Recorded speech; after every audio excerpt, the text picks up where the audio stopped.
ازاي تراجع الكيمياء في ثانويه عامه وحرفيا ما تنقص فيها ولا درجه في اخر الامتحان. في الفيديو ده هقولك على كل الحاجات اللي انا كنت بعملها في ثانويه عامه، والملخصات اللي انا كنت بكتبها بخط ايديا في الكراسه بتاعه الكيمياء في ثانويه عامه السنه اللي فاتت، واللي خلتني ابقى قاعد في الامتحان مرتاح وحاطط رجلي على رجلي، وكمان مخطط العضويه اللي انا كنت عامله في ثانويه عامه، وازاي قدرت اتخيل المخططات والعب بيها كده في الامتحان وبكل بساطه. الحمد لله. انا بس عاوز اقولك ان الموضوع والله العظيم مش صعب، وان انت توصل لمجموع كبير ولا تخش كليه كبيره دي حاجه صعبه جدا ومحدش يقدر يعملها. خليك واثق في نفسك واجتهد وذاكر، اعمل اقصى ما عندك، هات اخرك.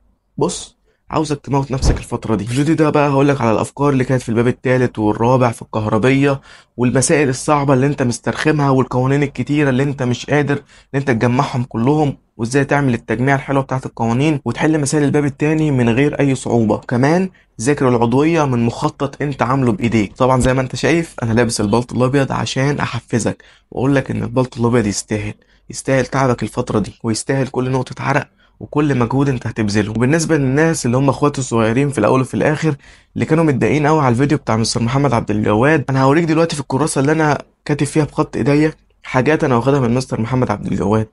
زي ما في الحاجات الحلوة في الحاجات الوحشة، زي ما في الحاجات المتكاملة في الحاجات الناقصة، وهكذا.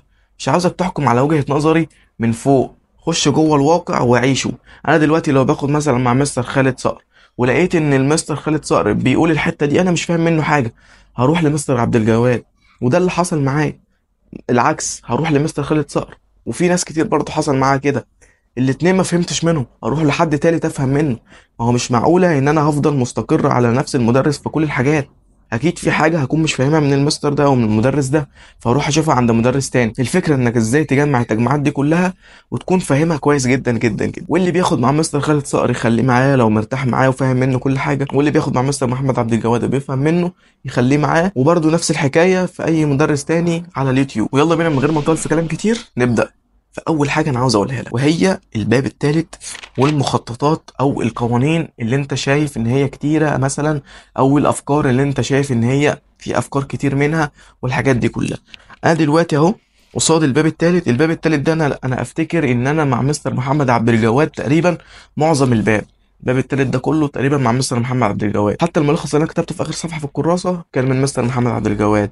فما تحكمش يا صديقي من بره. فاحنا لو جينا بصينا كده هتلاقي دلوقتي معانا الباب الثالث الاتزان الكيميائي، وهتلاقي انواع التفاعلات وكل الكلام ده انا كاتبه بخط ايديا، ويعني براجعه. ويوم ما راجعته برضه وانا بقراه افتكرت كل المعلومات اللي انا كنت كاتبها. تبدا تلخص الشرح وتكتبه في الكراسه بتاعتك، وتكتب التفاصيل اللي المستر قال عليها مهمه والتريكات اللي المستر قال عليها دي مهمه، وتكتبها بخط ايديك. وهكذا تعمل بالهايلايتر الحاجات المهمه. يعني عندك نوع الروابط، عندك الايونيه سريعه، التساهميه بطيئه، والحاجات دي كلها. وكلما زادت مساحه السطح زادت سرعه التفاعل. الحاجات دي في اول الباب دي الاساسيات اللي انت بتقف عليها، الحاجات اللي انت لازم تفضل في دماغك وما تتحركش من هنا بحيث تبني عليها في نهاية الباب. زي ما انت شايف في القانون بتاع الكي سي او الكي اس بي، بتكتب الحاجات بتاعتك وتفرغها بالشكل ده كده، وتعمل بالهايلايتر على الحاجات المهمة اللي انت شايفها من وجهة نظرك مهمة. وتقريبا كلنا بنبقى في نفس الفكرة وبنعمل الحاجات المهمة برضه، يعني مفيش اختلاف في الموضوع ده. ما تجيش تقول لي مثلا انت عملت ايه هنا مهم ومش عارف ايه هنا مهم. انت برضه دماغ شغالة ودماغ صاحية، فهتلاقي نفسك انت من تلقاء نفسك كده بتكتب على الحاجات المهمة او بتشد عليها خط الكلام ده كله. نيجي بقى نشوف، هتلاقي الباب التالت اهو معانا بيخلص، وكل ده ملخص للباب التالت لغاية ما هنوصل لحتة انا عاوز اوصل ليها من الاول، وهي الملخص ان اللي المستر كان مديهولنا اهم مخطط للباب التالت. المخطط ده فيه الافكار، فيه القوانين. انا عاوزك تعمل الحاجات دي، تعمل الحاجات دي كلها وترجع لها يوم ما تحل اي مسألة. وبالحل الكتير هتلاقي نفسك انت متعود على الافكار ومتعود على التريكات ومتعود على الحاجات اللي انت بتكتبها، وازاي تدخل للمسألة من دخلة معينة، تحل المسألة حل معين. وفي مسألة اصلا بتشوفها بتقراها خلاص انت حلتها بمجرد النظر، لقطت الفكرة بتاعتها. يعني هنا مثلا بقول لو انا اللي بقول لنفسي بكلم نفسي في الكراسة، لو المادة اللي هتشتغل عليها حمض، الحمض ده قوي تام التأين، تجيب تركيز الهيدروجين من النسب. فانت اكتب افكارك ودونها في كراسة، ولما تيجي تحل استعين بيها. هتلاقي نفسك مرة ورا مرة ورا مرة، مسألة ورا مسألة ورا مسألة، هتلاقي نفسك خلاص بقيت كده معلم واقف على رجلك وثابت. ولو دخلنا دلوقتي على الباب الرابع هتلاقيني برضو ملخصه بنفس الكلام، وحاطط للخلايا الخلايا دانيال والكلام ده كله، لغاية ما نوصل لأهم حاجة برضو أنا كاتبها والموضوع كله بيتلخص فيه، وهي ان انا بدون الافكار بتاعتي. هتلاقيني انا في الملخص بتاع الباب الرابع كاتب لنفسي الحاجات المهمه، القوانين المهمه اللي انا لازم امشي عليها في المسائل. هتلاقي نفسي كاتب القانون ده: لو سمعت كلمة مول فقط، الكمية الكهربائية بالفرضية بتساوي عدد المولات في التكافؤ في عدد ذرات الجزيء الواحد. وتلاقيني كاتب على تحت عدد المولات المتطايرة أو المترسبة. يعني شوف كده إيه، وشوف اقرأ المسألة بالتفاصيل اللي أنت لازم تركز عليها، وكل تفصيلة صغيرة شد عليها خط. الكلام ده في المسألة وأنت بتحل، ومجمع بقى القوانين كلها في مثلثات، ومظبط الدنيا بحيث أرجع لها يوم ما أحتاجها. والباب الرابع كده خلص، وهندخل على العضوية. ومن هنا بقى يا صديقي اقول لك على اهم واحسن حاجه تذاكر بيها العضويه، وهي المخططات.